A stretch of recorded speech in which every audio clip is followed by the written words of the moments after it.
السلام عليكم، يا رب تكونوا بخير. تعالوا نعمل الزبادي في البيت بطريقة سهلة وبسيطة، ناعم وكريمي زي ما انت شايفة.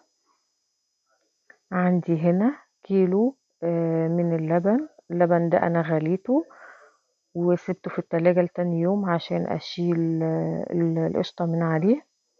باخده عندي على النار يا دوبك بس يدفى، يكون زي دمع العين كده زي ما بنقول.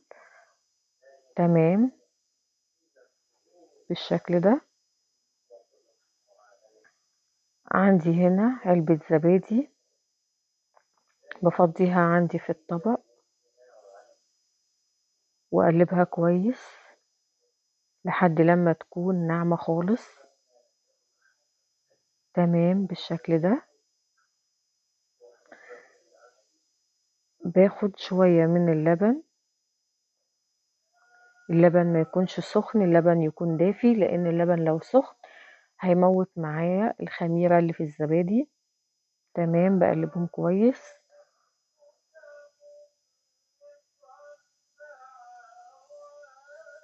بالشكل ده. هفضيهم على اللبن واقلبهم كويس خالص. التقليب ده اللي بيخلي معايا الزبادي ناعم وما ينزلش مية خالص، يكون معايا متماسك. بكون مجهزة مية مغلية، واجهز بقى الاطباق اللي انا هصب فيها او الكوبايات زي ما انت عايزة. احلى زبادي تكليف للطواجن الفخار، بيدي طعم تاني خالص.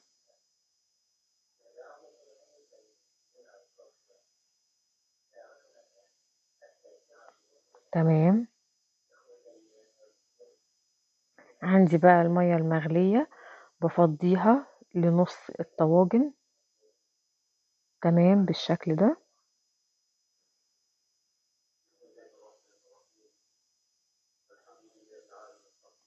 عندي هنا هاخد معلقة من الخل علشان الصينية ما تسودش من المية. بغطيه عندي بالفوطة واسيبه في مكان دافي لتاني يوم لعندي لما يتماسك. تمام، ويطلع عندي بالشكل ده متماسك.